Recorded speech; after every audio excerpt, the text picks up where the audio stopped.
사진을 몇 장 보시고 우리가 좀 시작하죠. 이 사진은 6.25 전쟁 후에 그 폐허가 된 한국의 모습입니다. 또 다른 장면들요. 또 다른 장면들요. 예. 이 사진을 보면서 이 생각이 문득 들었어요. 전쟁 후에 완전히 폐허가 된 이 나라를 보면서 당시 대통령이었던 이승만 대통령과 그 위정자들과 책임자들이 무슨 생각을 했을까? 폐허가 된 이 나라를 어떻게 세워야 될 것인가? 어떤 나라로 만들었을까? 막 그런 고민을 하지 않았는가 하는 생각을 이 느헤미야를 보면서 생각을 했습니다. 잘 아시는 것처럼 느헤미야는 이스라엘 백성이 멸망한 지 140년 동안 폐허로 남아있던 그곳을 새롭게 개척하기 위해서 그는 페르시아를 떠나서 예루살렘으로 돌아왔습니다. 그의 시작은 기도였죠.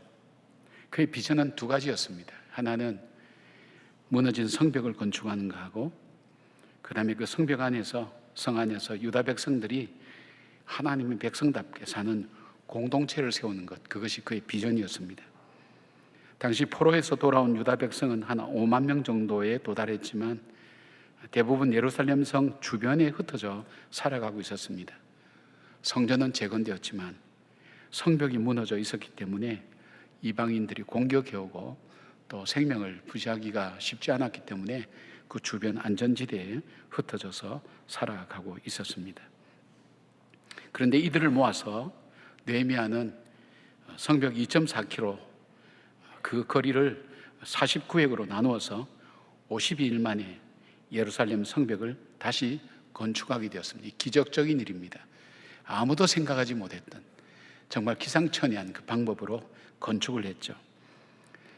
이 과정 속에서 산발락과 도비아나 게셈 같은 이방 민족들이 집요한 방해를 계속해왔고, 그 당시에 또 기근이 있었고 페르시아에 바쳐야 될 무거운 세금 같은 열악한 환경 속에서 내부의 갈등도 시련도 모든 것들이 불가능해 보였지만은 바로 느헤미야는 이 어려움을 극복하고 성벽과 10개의 문과 4개의 망대를 세우면서 이 성벽 건축에 성공하게 되었습니다. 근데 이제 진짜 문제는 성벽을 건축하고 난 이후부터였습니다. 140년간이나 폐허가 된 예루살렘 성리에 살던 사람도 많지 않았을 뿐더러 백성들은 생계 유지에 바빠서 현실에 묻혀 살고 이방인들의 생활에 동화되어서 하나님 백성의 정체성을 잃어가고 있었습니다. 이런 사람들을 모아서 새로운 하나님의 백성 공동체를 이룬다는 것은 어쩌면 성벽을 세우는 것보다 훨씬 더 어려운 일이었습니다. 7장 4절은 당시 상황을 잘 표현해 주고 있죠. 그 성읍은 광대하고 그 주민은 적으며 가옥은 미처 건축하지 못하였다고 그렇게 말씀하고 있습니다. 사랑하는 여러분, 여러분이 첫 번째 그런 사진을 보면서 어쩌면 이런 생각을 하는 분들도 있을 겁니다. 저 모습이 내 마음이에요. 저 모습이 우리 가정의 모습이에요. 저 모습이 내 인생의 모습이에요. 그렇게 생각하는 분들도 분명히 있을 겁니다. 우리는 인생을 살면서 우리의 삶이 무너지는 것을 많이 경험합니다.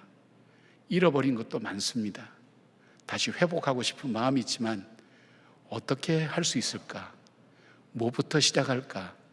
그런 것 때문에 어려움이 불행이 되고 불행이 또 어려움이 되어서 계속적인 어려움이 가중되는 우리의 삶입니다. 근데 성경을 보면 나보다도 더 내가 회복되기를 원하시고 가정이 회복되기를 원하시는 분이 바로 하나님이십니다. 이스라엘 성이, 예루살렘 성이 건축되기를 원했던 하나님, 바로 그 느헤미야에게 이 성이 건축되도록 무엇을 준비해 두셨을까요? 이 성벽을 건축할 수 있도록 무엇을 준비해 두셨고, 그리고 하나님의 새로운 공동체가 세워질 수 있도록 하나님이 준비해 두신 게 뭘까요? 우리를 회복시키시는 하나님의 은혜를, 하나님의 방법을 우리가 다시 살펴보면서 오늘 저와 여러분의 삶 속에 무너진 곳을 다시 회복하고 다시금 하나님의 백성의 정체성을 가지고 살아가는 회복의 역사가 있기를 주님의 이름으로 축복합니다. 첫 번째로 하나님은 느헤미야에게 적들을 남겨두셨습니다. 느헤미야가 성벽을 52일 만에 건축한 것은 기적이었습니다. 이 준공을 보면서 적들과 대적들이 바라보면서 이것은 하나님께서 하지 않으면 할 수 없는 일이라는 것을 그들이 스스로 인정할 수밖에 없었어요. 기적이라고는 이야기하기는 너무 약하다고, 하나님이 살아계시는구나, 하나님이 하시는구나. 그래서 그들이 절망하고 크게 두려워했다고 했습니다. 어려움도 많았기에 성벽 건축의 완공은 느헤미야의 완벽한 승리라고 그렇게 볼 수 있습니다. 그런데 여기에서 끝나지 않습니다. 바로 앞장 마지막 부분 6장 15절에서 19절까지 보면 새로운 공동체를 세우는 일을 시작하기도 전에 다 사라진 줄 알았던 적들이 그대로 남아 있었습니다. 가장 대표적으로 괴롭혔던 이방인 산발랏은 유다 자손의 사이가 되었고, 산발랏의 아들은 유다인 아내를 맞이해서 혼인관계와 이해관계로 유다 귀족들과 내통하고 있었던 것입니다.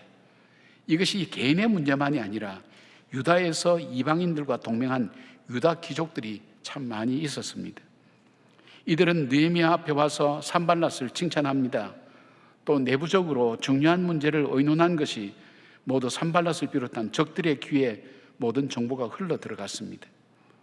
예루살렘 성이 하나님의 거룩한 성이 되기 위해는 성벽 쌓기보다 더 심각한 문제를 안고 있었습니다. 성벽 건축을 넘어서 하나님의 백성답게 살아가는 공동체를 세워가려고 하는 느헤미야의 비전에 비수를 꼽는 것과 마찬가지의 일이었습니다. 느헤미야는 불가능했던 성벽을 완공하고 이제는 이스라엘 백성이 하나님 백성답게 살 수 있다고 생각하며 기뻐했을 것입니다. 감사했을 것입니다. 그런데 더 크고 심각한 문제가 나타난 것입니다. 표면적인 것보다 더 크고 엄청난 문제의 뿌리가 존재한다는 것을 발견했습니다. 그래서 느헤미야는 방심하거나 승리에 도취해 있을 수가 없었습니다.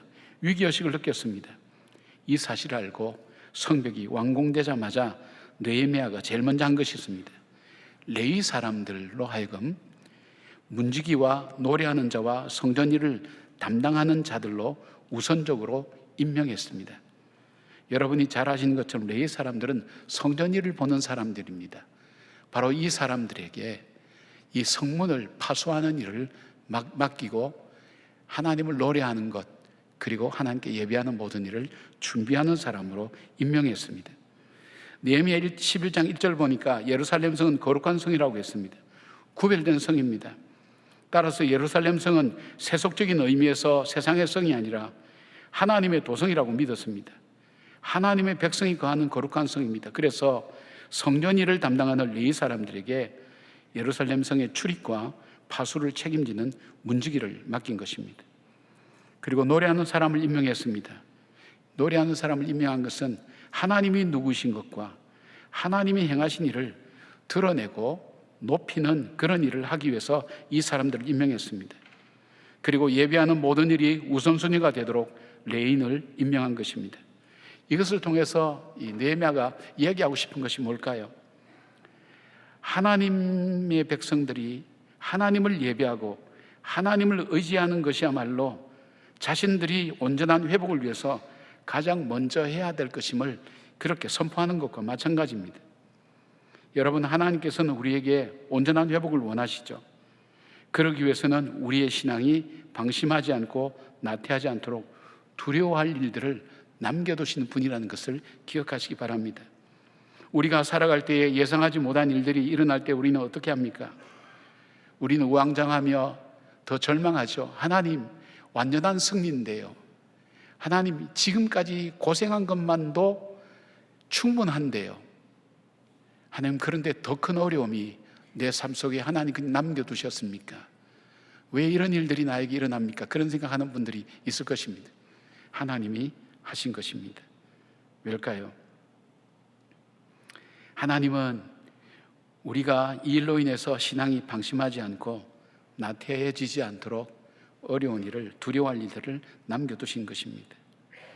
여러분, 이런 일을 만날 때 느헤미야처럼 우리의 삶에 중요한, 우리가 해야 될 가장 우선순위에 우리가 해야 될 일이 있다면 영적 문지기를 세우는 일입니다. 내 삶을 하나님의 자녀답게 살지 못하게 만드는 나의 시간 사용이나 물질 사용이나 인간관계나 언어와 습관 등을 통제할 영적 문지기를 세우는 일입니다. 하나님의 말씀을 따라서 내 삶을 살피고 영적으로 문지기를 세우는 일이죠. 다윗은 인생의 위기가 닥쳤을 때에 그는 이렇게 기도합니다. 여호와여, 내 입에 파수꾼을 세우시고 내 입술의 문을 지키소서라고 간구합니다. 욥은 고난이 시작될 때에도 입술로 범죄치 않았다고 말씀합니다. 우리의 일상 속에서 이렇게 자신의 영적 상태를 점검하고 적들이 나를 넘어뜨리지 못하도록 방어하는 것이 중요합니다. 그 다음에 할 일이 뭡니까? 하나님을 노래하는 것입니다. 노래하는 사람을 임명했듯이 하나님을 노래하는 것입니다. 찬양하는 것입니다. 찬양이라는 것은 뭐냐면 하나님이 어떤 분인가를 드러내는 것입니다. 그리고 하나님이 행하신 일을 인정하고 높이는 것입니다. 여러분, 찬양하고 하나님을 드러낼 때에 예배가 회복됩니다. 그리고 우리의 정체성을 깨닫게 됩니다. 우리가 하나님의 자녀요, 하나님의 구별된 백성임을 고백하게 됩니다. 그리고 예배하는 것이 우리 삶의 최고의 우선순위가 우선순위가 되도록 만드는 것입니다. 이것은 우리가 하나님을 떠나서는 살 수 없다는 것을 고백하며 전적으로 하나님만을 의지하게 만드는 것입니다. 이처럼 하나님께서는 기적까지 성벽 건축을 했지만 더 큰 어려움을 남겨두신 이유는 교만하지 않고 하나님만을 전적으로 의지하고 하나님의 인도함을 따르는 일이 하나님의 백성으로 살아가기를 주님은 원하셨기 때문입니다. 교만이라고 이야기를 할 때 교만이 뭐냐 하는 것은 보통 잘난 체 하는 것, 그걸 교만이라고 그렇게 얘기할 수 있지만 어떤 분 얘기를 들어보니까 참 더 재밌는 그 정의를 내리고 있어요. 교만이라는 것은 이 일이 내 손에 달려있고 내가 책임지고 내가 감당해야 된다고 생각하는 것 자체가 교만이라는 것입니다. 왜 그럴까요?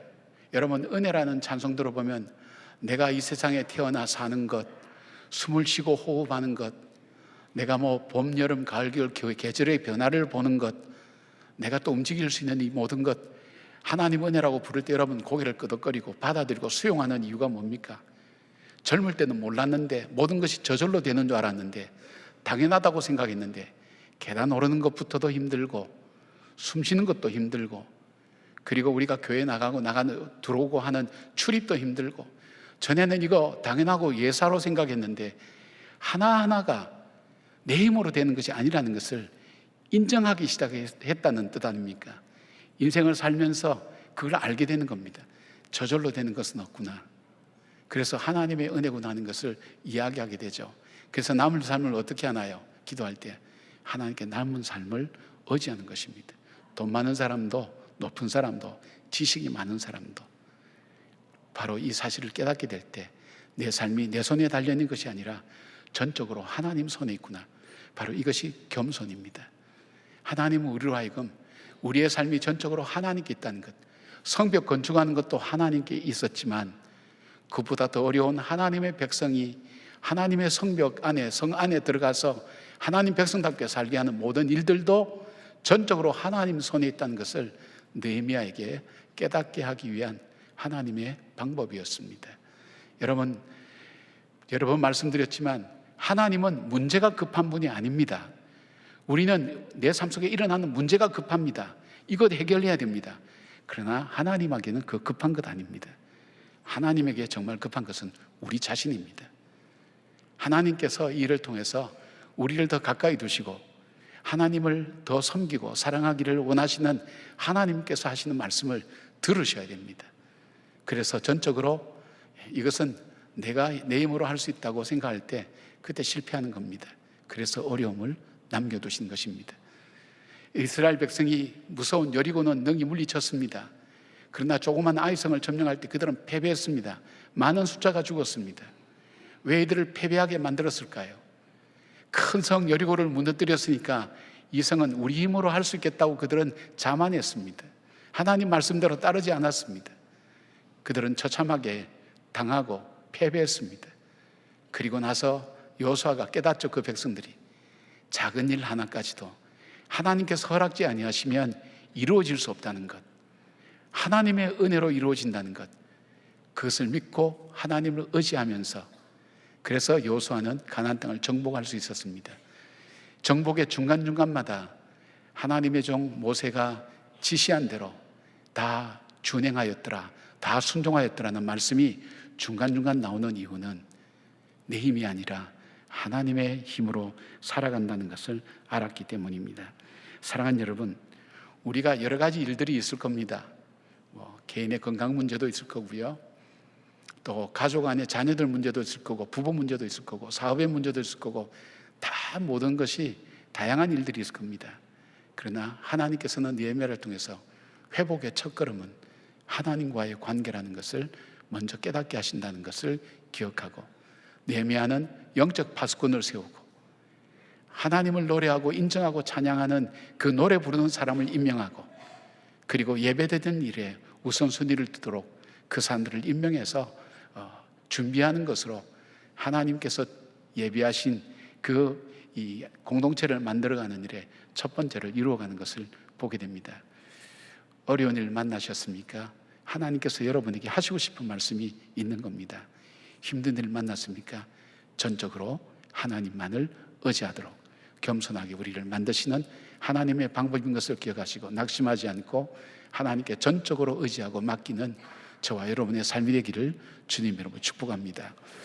두 번째로 하나님께서 남겨두신 게 뭐냐면 신실한 일꾼들이었습니다. 2절에 보니까 내 아우 하나니와 영문에 관한 하나냐가 함께 예루살렘을 다스리게 하였는데, 하나냐는 충성스러운 사람이요 하나님을 경외함이 무리 중에서 뛰어난지라, 그렇게 말씀합니다. 느헤미야는 문지기와 노래하는 자와 레인을 임명하고 이어서 바로 예루살렘 성을 행정적으로 관장하는 사람인 하나니 자기 동생입니다. 이 낙하산이라고 얘기할 정도로 자기 동생을 세웁니다. 그리고 조그만 지역을 담당했던 그 하나냐를 성 전체의 방비와 치안을 담당하는 책임자로 세웁니다.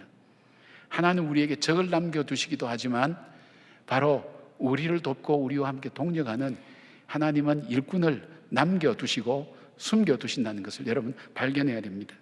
첫째는 하나니입니다. 이름이 비슷해서 혼돈스럽죠. 하나냐가 형제 같은데 하나니는 느헤미야의 형제입니다. 그런데 느헤미야에게 무너진 예루살렘에 대한 상황을 전달해주고 느헤미야의 가슴에 그 비전에 불씨를 뿌린 사람이 바로 이 하나니입니다. 바로 너가 여기에 있을 것이 아니라 저 성벽이 무너지고 불타고 고통당하는 저 동족을 바라보게 만들고 느끼게 만들고 슬퍼하게 만들고 그 가슴 속에 불을 질러서 저 성을 다시 쌓아야 되겠다는 그 마음과 비전을 주게 했던 사람이 바로 이 하나니입니다.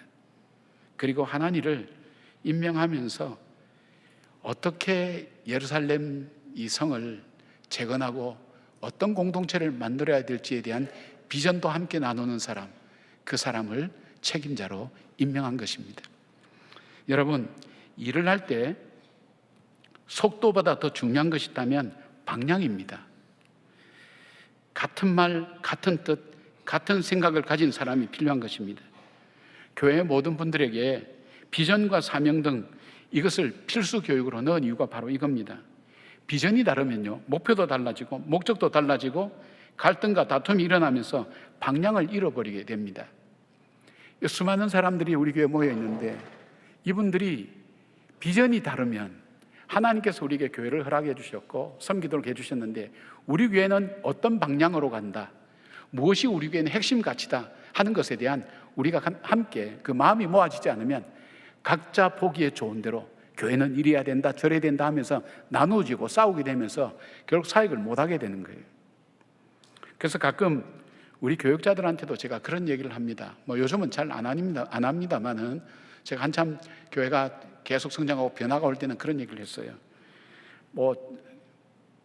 목사님들하고 해서 다 열심히 하고 그런 것만 아니거든요. 가끔가다 안 그런 분들도 있거든요. 그럼 그렇게 고민합니다. 비전이 다르면 비전을 맞추어서 사역을 하든지, 그렇지 않으면 당신 비전에 맞는 교회로 찾아나가라. 하나님께서 우리를 불러주셨는데 얼마나 소중하냐. 당신도 하나님께서 좋은 달란트를 주셔서 그렇게 사역을 하도록 했는데 여기서 나하고는 안 맞다고 생각하면서 있는 것 자체가 시간 낭비요, 당신에게 엄청난 손실이다. 당신만 문제가 있는 것이 아니라 이 교회의 성도들도 문제를 우리가 갖게 되고 동역자들 간에 연합하는데도 어려움을 준다. 그러니까 당신에게 유익도 없고 우리에게도 유익도 없으니까 당신의 임지를 다시 찾아나가는 게 좋겠다. 그렇게 얘기합니다. 왜냐하면요, 방향, 비전이 같은 사람이 있다는 것이 굉장히 중요한 거예요. 그래서 우리 성도님들이 교회 오시면 비전과 사명을 꼭 듣게 하는 이유가 그겁니다. 우리 교회는 많은 교회 중에 이 방향으로 갑니다. 이것이 우리에겐 중요한 가치입니다. 그래서 교육 훈련을 만든 것입니다. 바로 그 비전을 공유하는 그 사람, 비전을 함께하는 그 사람을 행정 책임자로 임명하는 겁니다. 동생이라서 임명한 것이 아닙니다. 그 다음에 볼 수 있는 사람은 하나냐라는 사람입니다. 이게 외우기에 좋게 하나냐 두 개냐 이렇게 오면 여러분 외우기가 좋아요. 하나냐라는 사람, 치안과 방어를 담당하는 사람으로 임명했습니다. 말씀드린 것처럼 그는 작은 지역을 담당하는 관리였지만 예루살렘 전체의 치안과 방어를 위한 책임자로 임명합니다. 그를 선택한 이유는 그가 충성스러운 사람이었기 때문입니다. 충성은 히브리어로 에메트라는 그런 말인데 이 말은요, 끝까지 함께 할 수 있는 사람이라는 뜻입니다. 변치 않고 자신이 맡은 일에 최선을 다하는 사람, 바로 그 사람을 이 충성이라고 그렇게 얘기합니다. 느헤미야는 하나냐를 마지막까지 하나님의 거룩한 도성이 되도록 세우고 비전을 이루기까지 끝까지 함께할 사람이라고 그렇게 믿었습니다. 둘째, 이 하나냐를 선택한 또 하나의 이유는 하나님을 경외하는 사람이라고 했습니다. 똑똑한 사람, 잘난 사람, 특별한 달란트가 있는 사람, 그 사람이라서 뽑은 게 아닙니다. 이 사람은 하나님을 경외하는 사람이 있어요. 이 말은 하나님을 향한 두려움, 거룩한 두려움을 가지고 있었다는 것입니다. 그는 자기 삶의 기준을 하나님 뜻에 두었습니다. 일이 좋든지 싫든지 마음에 들든지 안 들든지 사람이 보든지 보지 않든지 늘 하나님 앞에서 살아가는 사람이었습니다.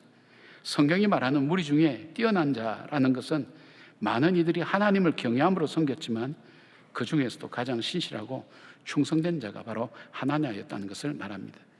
이들을 신뢰할 수 있었기 때문에 두 사람을 임명하고 나서 이 두 사람에게 성을 지키는 원칙을 세우고 위임해 줍니다. 성문 닫는 시간까지, 그리고 자기 집 앞을 지키는 방어하는 것까지 바로 구체적인 것을 맡길 수 있는 사람, 그 사람에게 맡겨놓으면 전혀 뒤를 볼 필요도 없는 사람. 저도 가능하면 목사님들에게 일을 맡기면 잊어버립니다. 그리고 속이 좀 답답할 때는 그렇게 생각합니다.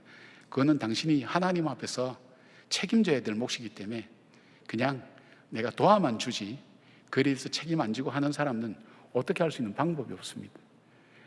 여러분, 부서에 우리 부장님들, 우리 안수집사님들, 권사님들 세워서 사역을 하게 하는 이유도 그겁니다. 위임해 드리는 겁니다. 기도하고 우리 비전에 맞추면 거기에 맞게 결정하고 선택하고. 지금 우리 교육훈련 프로그램이 저절로 된 것 아닙니다. 시작은 제가 했지만 그것을 체계적으로 할 수 있도록 만든 분은 우리 성도님들입니다. 그것을 맡은 분들이 더 연구하고 기도하면서 이 훈련이 더 잘 될 수 있도록, 효과적으로 될 수 있도록 어떻게 하면 좋겠는가. 제가 봐도 깜짝 놀라요. 이건 내가 처음에 만든 게 아니었는데 정말 더 멋지게 만들었구나, 세워졌구나. 이런 헌신의 모습들, 그것이 바로 동력자의 모습인 것을 보게 됩니다. 하나님께서는 느헤미야에게 예루살렘 성의 재건의 비전을 자기 가슴에 전해준 사람 하나니를 만나게 하셨고, 그리고 자기가 맡은 일에 충성스럽게 최선을 다하며 하나님을 경외하는 사람인 하나냐를 만나게 하셨습니다. 현장에서 만날 수 있었습니다. 여러분, 우리 삶이 힘들고 어려울 때 우리가 만나야 될 사람들이 어떤 사람들입니까?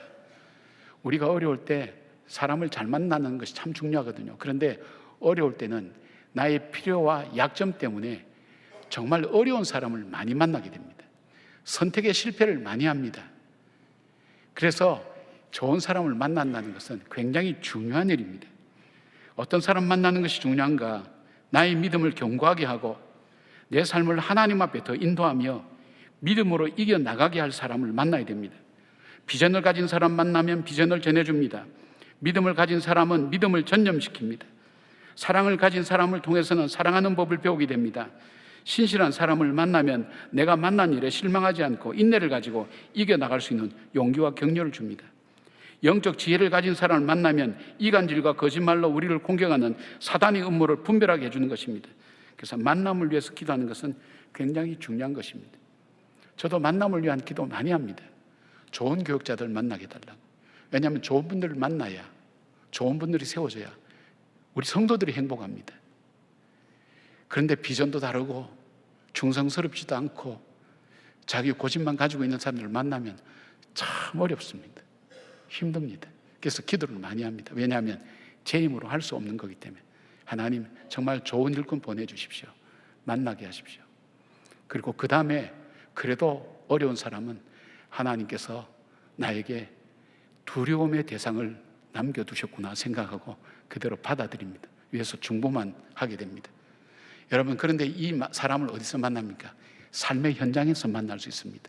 하나니와 하나냐를 그 작업하고 성벽을 쌓는 그 현장에서 발견하고 발탁하게 된 겁니다. 미국의 링컨 대통령은 미국 사람뿐 아니라 전 세계 사람들이 다 존경하는 사람이죠. 근데 이 사람의 삶을 보니까 실패와 실패투성이에요. 큰 것만 세워봐도 제가 한번 지어봤는데 18가지인가 실패했어요. 첫사랑도 첫 사업도 다 실패하고 정신적으로 어려워서 정신과 약도 먹고 사업할 때 빚진 것은 그가 십몇 년을 갚았다 그래요. 갚죠. 그것만 아니에요. 무슨 선거에 나가서 다 떨어지고요. 하원 의원 한번 당선되고 대통령 당선된 것밖에 없어요. 큰아들도 죽고 넷째 아들도 죽고 아픔과 어려움을 경험하면서 수없이 정적과 어려움에 시달리고 그에게는 수많은 시련과 어려움이 있었어요. 근데 그로 하여금 그를 붙들어주는 사람이 있었어요. 바로 이 조슈아 스피드라는 사람이 있는데 훗날 링컨은 이렇게 회고합니다. 나에게 만약 이 친구가 없었다면 나는 이 세상에 없었을 것이라. 그래서 만남이라는 게 참 중요합니다. 느헤미야는 절체절명의 위기 가운데서 하나님께서 하나니와 하나냐라는 사람을 준비해 주셨어요. 그리고 이들과 함께 새로운 예루살렘을 건설하는데 함께 일할 수가 있었습니다. 어려울 때 좋은 사람 만나는 게 어렵다 그랬잖아요. 그래서 여러분에게 말씀드려요. 그래도 내 믿음을 견고하게 하고 내가 인내를 갖게 하고 내 어려움을 나에게 정말 의미를 갖도록 해석해 줄 수 있는 그런 사람을 만날 수 있는 곳은 그래도 교회가 가장 확률이 높습니다. 그래서 그냥 예배만 드리고 그냥 왔다 갔다 하시면 이 혜택을 받을 수가 없어요. 마을에 소속되고 목장에 소속되어서 하다 보면 그 현장에서 하나님께서 붙여주시는 사람을 만날 수가 있어요. 그래서 등록하시고 마을과 목장에 소속되라고 말씀드립니다. 그리고 힘들고 어려울 때 어떻게 될지 알지 못할 때는 바나바 훈련이나 중보기도 훈련이나 여러 교육 훈련에 헌신해 보라고 말씀드립니다. 제가 목회하면서 경험한 것, 저는 상담을 공부했기 때문에 사람에 대한 것을 많이 연구하는 편인데 관찰하고 이렇게 보면서 할 때 보는 것은 정말 어려운 사람들, 힘들었던 사람들, 그 사람들이 그 어려움을 잘 극복하고 영적으로 성장하고 교회 일꾼되는 과정을 가만히 보면 사람을 잘 만난 거예요. 그리고 이 영적 훈련을 통해서 이 여기에서 만난 그 사람과 함께 기도의 동력자가 되고 또 사역의 동력자가 되면서 그러면서 그 어려움을 이겨낼 수 있는 힘과 능력을 얻는 거예요. 여러분, 배를 타고 갈 때 여기저기 암초가 있으면 그거 다 피해가야 되잖아요. 그런데 물이 많아져서 그 암초 위에 물이 풍성하게 많아지면 그 위에 배가 평탄하게 갈 수 있는 거예요. 이 뭐예요, 여러분? 은혜가 내 안에 가득할 때 문제가 안 된다는 겁니다.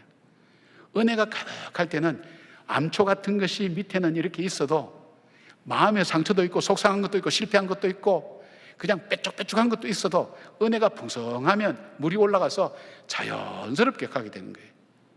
이것을 나눌 수 있는 사람이 바로 동력자입니다. 사랑하는 여러분, 여러분들도 조금만 생각을 해보시면 그 생각 들 거예요.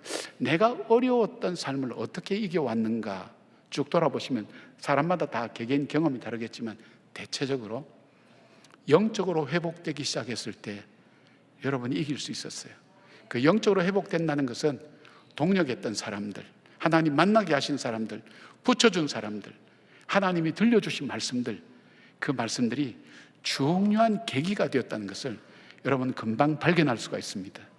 여러분 좋은 분들 만나시길 바랍니다. 하나님께서 남겨두신 그 사람을 만나길 바랍니다. 이를 위해서 어떻게 할까요? 기도하셔야 됩니다. 느헤미야처럼 기도하셔야 됩니다. 하나님, 내가 이 비전을 갖고 있습니다. 이것을 이루어갈 수 있는 하나님 만나게 하시는 사람들 어디서 찾으라고요? 도박판에서 찾을까요? 어디서 찾나요? 술집에서 찾나요? 아니요. 여러분이 공동체 안에서, 믿음의 공동체 안에서 살아갈 때 하나님께서 내가 내 자신을 바꾸고 내 삶을 바꾸고 습관을 바꿀 중요한 동력자를 만나게 하셔서 이를 감당케 하신다는 것 기억하시고, 은혜로 채워지는 그런 하나님의 역사를 체험하는 여러분들 되시기를 주의 이름으로 축복합니다. 세 번째로 하나님께서 느헤미야에게 새로운 공동체를 세우기 위해서 남겨두신 것이 뭐냐 하면 믿음의 후손들을 남겨두셨습니다. 느헤미야의 고민이 뭐냐면 4절 말씀 현실적인 문제를 잘 요약하고 있습니다. 그 성읍은 광대하고 그 주민은 적으며 가옥은 마치 미처 건축하지 못하였음이니라, 그렇게 말씀합니다. 도시가 제대로 세워지기 위해서 가장 중요한 것은 사람입니다. 인구 문제죠. 도시가 클수록 더 많은 사람이 필요하고 이들이 살아갈 집과 일터, 다양한 기반 시설을 갖춰야 됩니다. 그러나 그 당시에 예루살렘에는 많은 사람이 살 수 있는 인프라가 구축이 안 돼 있었습니다. 그리고 이런 곳에서 기꺼이 살겠다는 사람을 찾는 것부터가 어려웠습니다. 게다가 예루살렘은 하나님의 도성이라고 믿었기 때문에 사람들이 여기에 살고 싶다고 해서 아무나 이 성 안에 살도록 할 수는 없었던 것입니다. 이곳에 사는 사람은 하나님의 백성의 정체성과 거룩성을 가진 사람들이며 하나님의 통치함을 받는 하나님 백성의 공동체를 이루어야 하는 사람들이어야 합니다. 그래서 느헤미야는 하나님 앞에 기도했습니다. 5절 보니까 내 하나님이 내 마음을 감동하사 귀족들과 민장들과 백성을 모아 그 계보대로 등록하게 하심으로 내가 처음으로 돌아온 자의 계보를 얻었는데, 그렇게 되어 있어요. 내 하나님이 내 마음에 감동하사라는 표현은 하나님께서 내 마음에 지혜와 깨달음을 부어주셨다, 그런 뜻입니다. 그래서 바벨론에서 처음 돌아온 자의 계보를 얻고 그에게 기록된 것을 보았습니다. 저는 이 생각을 해봤어요. 느헤미야가 이 예루살렘 성을 잘 세워야 되겠다, 어떻게 세워야 되겠는가 하는 계획을 갖고 있다면 그가 봐야 될, 벤치마킹을 해야 될 것은 잘 되어 있는 도시를 봐야 됩니다. 고대 근동 지방에서 가장 발전하고 문화가 발전하고 시설이 잘 되어 있는 페르시아의 대표적인 도시를 모델로 삼아서 그 모델을 가지고 이 예루살렘을 세워야 되겠다 했던 이 느헤미야가 94년 된 오래된 문서, 옛날 사람 이름만 적어놓은, 우리가 지금 보기도 골치 아픈 사람들, 그것을 보고 미래를 건설하고 있다는 거예요. 계획하고 있다는 거예요. 이해가 됩니까? 이해가 안 되죠? 새로 모델을 봐야죠. 발전하는 것, 성장하는 것 봐야 되는데 그것 보지 않고 94년 된 오래된 문서에 그 사람들의 이름을, 그 집안을 보고 있습니다. 주전 538년에 작성된 그런 명부를 들여다보고 있어요. 왜 그럴까요?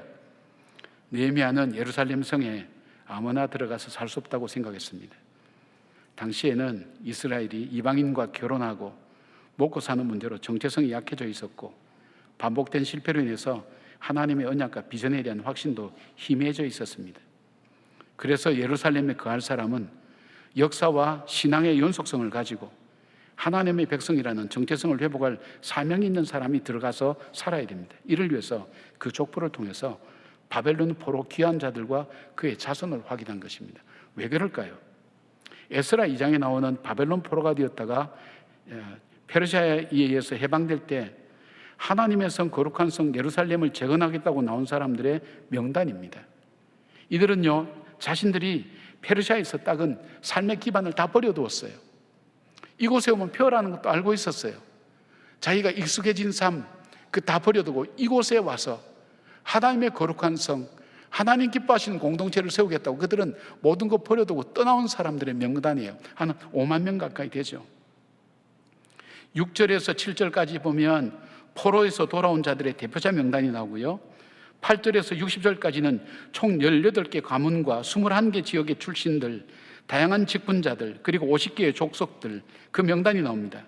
61절부터 65절까지는 족보가 불확실한 자들로 자신의 가문을 증명하지 못해서 성전 봉사에서 제외시킨 자들의 명단입니다. 62절부터 72절은 노비와 가축, 그리고 그들이 바친 재물이 기록되어 있습니다.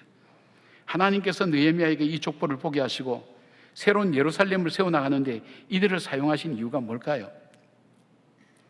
우리 하나님에 대해서 알 수 있는 기회가 돼요. 하나님은 세월이 흘러도 지나가도 우리 한 사람 한 사람, 한 가문, 하나님을 향한 헌신과 수고한 사람을 결코 잊지 않고 기억하시고 그 후손을 축복하셔서 하나님의 거룩한 사역에 사용하신다는 것입니다.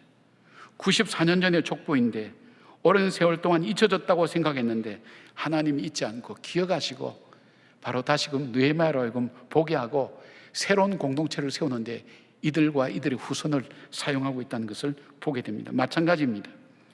하나님은 생명체가 행위록에 기록된 우리의 삶도 주님은 기록하시고 기억하신다는 것입니다. 어린 소자에게 예수의 이름으로 냉수 한 그릇 준 것까지도 잊지 아니하시는 하나님의 은혜가 후손들에게도 이어져 내려가는 것을 보게 만듭니다. 여러분, 우리가 신앙생활을 바르게 할 때 중요한 것이 있습니다. 중요한 것이 뭐냐면 신앙의 정체성이 있어야 됩니다. 정체성이라는 것은 내가 누구인가 하는 것입니다. 알렌 글라이드라는 역사학자, 그 사람이 제가 한번 좀 여러분에게 얘기했을 겁니다. 초대교회가 그만큼 박해를 받고 사자의 밥이 되고 사람들, 이 예수 믿는 사람을 기둥에 묶어서 밤에 로마를 밝히는 불쏘시개로 쓰는 그런 순교에 박해가 있었음에도 불구하고 그들이 카타콤이라는 동굴 속에 들어가서 일평생 사는 그런 일을 할지라도 그들이 살아갈 수 있었던 그 이유는 그들의 정체성에 있었다고 그렇게 얘기합니다. 그들은 크게 정체성이 한 4가지였다고 해요. 4가지. 자기는 누군가 할 때 우리는 첫째 그리스도인이다. 그러니까 그리스도를 닮은 사람, 그리스도를 따라가는 사람, 그리스도와 같이 사는 사람, 그리스도를 위해서 사는 사람, 이게 그리스도인이에요. 나는 그리스도인이다. 이걸 갖고 있었어요. 두 번째, 우리는 기도하는 사람이다. 토론으로 풀지 않았어요. 그 당시 히랍이나 이럴 때는 토론 문화가 발달했잖아요. 풀지 않았어요. 그들은 기도였어요. 살아계신 그 하나님 앞에 기도하는 것, 기도를 들으시는 그 하나님, 기도하는 사람들이다. 세 번째는 우리는 그리스도 안에서 한 형제 자매다. 그래서 나그네가 오더라도 그리스도 형제 자매들을 친절하게 자기 집에 안방, 쉽게 말하면 안방에 모셨어요. 근데 이분이 표현하는 것이 침상을 더럽히지 않았다 그랬어요. 남녀가 입맞추며 서로 인사하고 한다 할지라도 그들은 정결하고 깨끗하게 살았어요. 그러나 한 형제 자매이기 때문에 그들은 서로를 돕고, 가난한 사람이 없었어요. 예수 믿는 사람 중에. 로마의 황제가 로마의 전통 종교를 복귀시키기 위해서 보면서 좌절한 게 있어요. 저 예수 믿는 사람들은 가난한 사람이 없다. 오히려 우리 백성을 돕는다. 그러나 우리 가운데는 잘 산 사람, 못 사는 사람, 얼마나 고통받는 사람 아니야. 좌절한 것을 기록해 놓은 것이 있어요. 가난한 사람이 없어요. 형제 자매로 생각하니까. 네 번째, 우리에는 산 소망이 있다. 절대 소망, 하나님 나라라는 절대 소망이 있다. 이 4가지의 정체성을 가지고 있었어요. 그러니까 그들이 삶 속에서 흔들리지 않는 거예요. 이런 정체성을 가지고 그 성에 사는데 성이 무너지면 이거 지키기가 힘들어요. 그러면 우리의 성벽을 쌓아야 돼요. 어떤 성벽을 쌓습니까? 물질 사용, 시간 사용, 언어, 습관을 가지고 이 정체성을 증명할 수 있는, 정체성을 나타낼 수 있는 삶을 살아야 되는 거예요. 바로 그들처럼 그렇게 살아요. 그러니까 그 당시 로마 사람들이 생각할 때, 야, 예수 믿는 사람들은 뭔가 매력이 있어. 우리가 갖고 있지 않는 것을 갖고 있어. 저들은 우리가 꼭 필요한 것을 갖고 있어. 그러면서 교회 안으로 들어오기 시작한 거예요. 요즘은 무슨 얘기가 유행합니까? 예수 믿는 것들이나 안 믿는 것들이나 똑같다는 얘기가 많이 들려진 이유가 뭘까요? 정체성도 무너져 있지만 그 정체성을 지킬 성벽이 무너져 있는 거예요. 성벽이 무너졌어요. 시간 사용도 세상 사람들하고 똑같아요. 지난주에 말씀드린 것처럼 여러분 지금 이 시간에 예배드리고 있다는 것 자체가 시간과 헌금했다는 것, 물질 사용을 적어도 세상 사람들과는 다르게 살고 있다는 거예요. 근데 이것이 여기서만 끝이 아니라 내 일상생활 속에서 이것이 그대로 성벽이 쌓아져야 되는 거예요. 다시 회복해야 되는 거예요. 여러분 자신 속에 내가 예수 믿는 사람답게 살아야지, 예수 믿는 사람이 이렇게 살면 될까? 이런 삶을 가지고 살아야 되는 것을 보게 됩니다. 여러분, 앞으로는 신앙생활을 하기가 신앙의 자유가 주어진다, 그렇게 생각하기가 어려운 시간들이 오리라고 생각됩니다. 지금 상태로만 계속 올라간다면 그런 시간이 반드시 온다고 저는 생각합니다. 어쩌면 예수 믿는 자가 소수가 되고 박해를 받을 수도 있다는 바로 그 시간이 옵니다. 내가 믿는 이 진리가 분명하다면 하나님이 살아계시고 우리 생사회복을 주관하시고 역사를 주관하시고 그리고 하나님의 말씀대로 이루어 가시고 우리에게 천국을 준비하고 계신다는 이 확실한 우리의 믿음이 있다면, 이 믿음의 정체성을 굳건하게 붙들고 우리가 실제 생활 속에서 이런 믿음을 가진 자의 삶을 살아야 돼요. 살지 않으면 무너질 수밖에 없어요. 이방인들이 와서 성 안에 사는 사람을 공격하듯이 예수 믿는 우리를 공격하면서 무너뜨리고 낙심하게 될 수밖에 없는 거예요. 이제는 예수 믿는 것을 대충 살기는 어렵습니다. 대강 살기도 어려운 세상입니다. 실제적으로 그렇게 살아야 됩니다. 바로 느헤미야가 원했던 바로 그 후손들, 그 사람들이 그런 사람들이었습니다.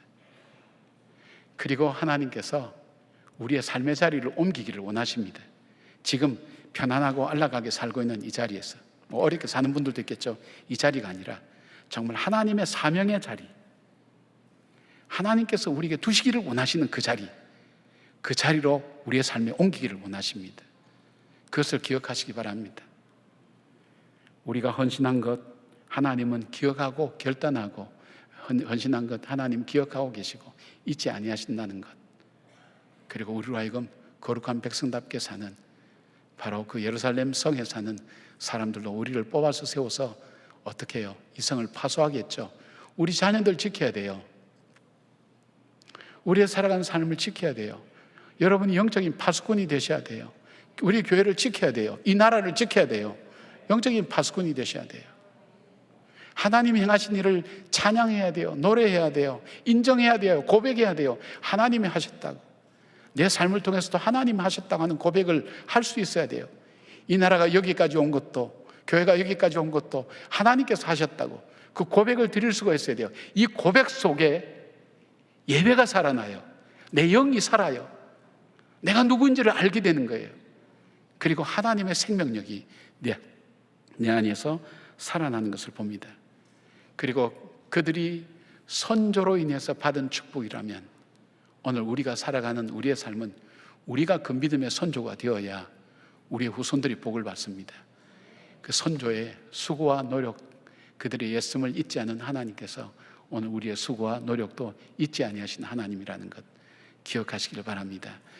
하나님께서 새로운 공동체를 세우기를 원하시는 느헤미야에게 남겨준 것, 참 뜬금없이 어려운 일을, 더 큰 어려움을 남겨두셨죠. 그걸 통해서 하나님만 전적으로 의지하도록 하나님 하셨고, 그 가운데도 하나님은 동력자를 주셨고, 그리고 하나님께서 믿음의 후손들을 주셔서 그 사역을 감당할 수 있도록 허락하신 것처럼 하나님의 공급하심이 여러분 속에 늘 넘치기를 주님 이름으로 축복합니다. 우리가 본당을 중축할 때 기억이 있어요. 여러분에게 한두 번 말씀드렸습니다만은 지금 이제 5층, 6층 비전센터 올리면서도 옛날 그 생각을 참 많이 해요. 하나님께서 이 본당을 이렇게 우리가 본당 짓고 뒤에 건물 짓고 앞에 건물 짓고 그렇게 했거든요. 한꺼번에 이게 다 이루어졌어요. 이루어질 때 본당은 지금 보고 있는 본당의 내용이 뼈대만 있지 모습은 많이 바뀌었어요. 본당 틀은 유지하고요. 엘리베이터 통도 바꾸고, 그 다음에 화장실도 들어오는 입구에 있었어요. 뒤로 다 빼돌리고 필요한 어떤 장소나 예배 그걸 다 디자인해서 다 만들었어요. 만들면서 그때 하나님께 주신 부담감이 기도하라고, 그래서 시작한 것이 70일 새벽 기도였어요. 다 부셔놨어요.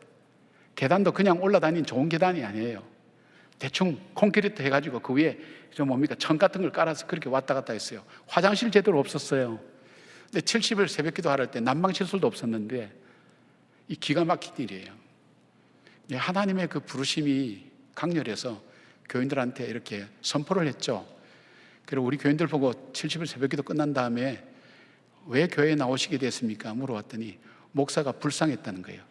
저 무모한 짓을 하는 거 보면 너무 안 됐다. 일주일만이라도 나가주자 그랬는데 그때 쓴 전략이 있었어요. 뭐냐면 제가 먼저 겪었던 선배 목사님한테 여쭤봤어요. 그러니까 아이들을 축복해 주라고. 아이들을 축복해 주라고. 그래서 그 아이들이 개근하면 그때 아이들한테 자전거를 선물로 줬어요. MP3를 줬어요. 그 당시는 굉장히 큰 거예요, 애들한테는. 그러니까 그때는 학부모들이 굉장히 저를 비난했어요. 아이들 이용해서 우리를 붙잡아 두려고 한다고. 욕 많이 먹었어요. 근데 우리는 우리 의지로 한 40일은 버티더라고요. 그 다음부터 못 버텨요. 아이고 이제 다 끝났다, 못하겠다는데 애들이 포기를 안 해요. 애들이 먼저 일어나요. 씻고 앉아서 엄마 가자고. 애들에게 끌려서 나머지 기간을 채웠어요. 자기들도 인정했어요. 그 70을 새벽기도를 했는데 얼마나 스스로 대견스러워요. 그때 교인의 한 60%가 60, 70%가 그쯤 됐을 거예요. 한 70% 가까이 매일 그렇게 출석했어요. 저 멀리 시흥에서 온 분들도 있었어요. 빠지지 않고 인천 뭐 다양하게 왔어요. 새벽마다. 그리고 한 2,000명 가까이 되는 인원이 참석하면서 그 다음에 개근도 교인의 한 반 이상이 개근했을 거예요. 불가능한 일. 마지막 날 얼마나 감격입니까, 여러분? 얼마나 대단합니까? 와, we did it. 우리가 해냈다. 와, 딱 이렇게 하고 내려가는데 우리 청년 하나가 계단에서 굴러 떨어져서 두개골이 깨지고 제가 가서 봤을 때는 가망이 없었어요. 살지도 못하겠구나. 살아도 후유증이 심하겠구나. 축제의 분위기가 갑자기 싸늘해졌어요. 근심이 더 많이 우리에게 남았어요. 전에는 70일 새벽기도 때문에 했지만 그 일을 경험하고 그 현장을 본 사람들은 진심으로 그 아이를 위해서, 교회를 위해서 기도하기 시작했어요. 우리의 기도가 다시 시작됐어요. 정말 회복되지 않을 것 같은 그 아이가 회복되어서 지금 결혼해서 잘 살고 있어요. 그것만 아니에요, 여러분. 하나님은 오르신 거예요. 그걸 통해서 우리 성도들이 기도의 응답을 참 많이 받으셨어요. 그리고 하나님께서 여기까지 오게 하셨어요. 우리 교회가 여러분 뭐 중간에 뭐 건축원금 하시라고 뭐 그런 얘기한 적 한 번도 없잖아요. 경상비를 잘 아껴서 우리 장로님들하고 우리 집사님들이 우리 이 파이낸스 매니지먼트를 너무너무 잘해 주셨어요. 오늘 기도하신 우리 장로님은 회계 맡으셔서 고생 많이 하셨어요. 그걸 잘해서 우리 경상비를 아껴서 빚을 다 갚았어요. 10여 년 거쳐서 다 갚고 난 다음에 그 소식을 저는 발리에서 들었거든요. 날아갈 것 같았어요. 그러면서 70일 새벽 기도에 대한 생각으로 탁 들어가게 되는 거예요. 하나님께서 하셨구나. 하나님께서 오르셨구나. 참 정말 축제의 날 참을 끼얹는 하나님. 아쉽고 참 야속하죠. 요즘은 아이들도 말 안 들으면 막 때리다가도 막 이러다가도 한마디 딱 한대요. 좀 이렇게 한대요. 지금 하나님 앞에 좀 이렇게 말하고 싶은 거예요. 하나님 오르세요. 여러분 어려운 일 만나고 있습니까? 낙심하지 말기를 바랍니다. 하나님이 하신 겁니다. 우리에게 말씀하시는 것이 있다는 거예요. 그래서 우리로 하여금 영적인 파수꾼을 먼저 세우시고 하나님 하신 일 고백하고 인정하며 감사하시고 예배가 우선되는 삶을 우선적으로 시작하시고 하나님께서 남겨주신 동력자를 찾으셔서 함께 영향을 주고받으시고 그리고 하나님께서 우리에게 남겨주신 전혀 쓸모없다고 생각되는 바로 하나님께 주신 귀한 자원이 있어요. 하나님 그것을 발견하게 하세요. 그것을 주세요. 그래서 여러분 온전히 회복되는 하나님의 회복하심을 체험하는 여러분과 우리 교회와 한국교회와 한국이 되기를 주님의 이름으로 기도하면서 축복합니다. 아멘. 기도하겠습니다. 표 속에 있던 이 나라, 그 모습을 보면서 지도자들은 무슨 생각을 했을까요? 어떻게 이 나라를 이렇게 세울까? 어떤 나라로 만들어 갈까? 기도했던 그들이 아니겠습니까?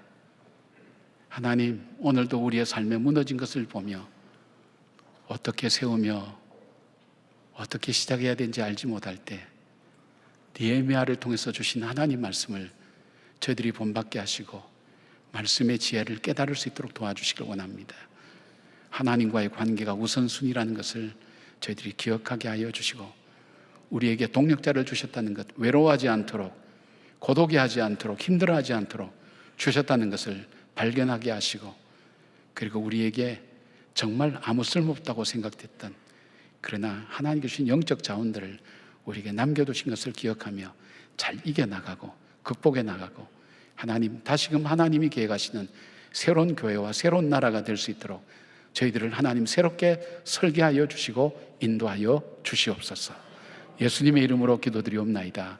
아멘.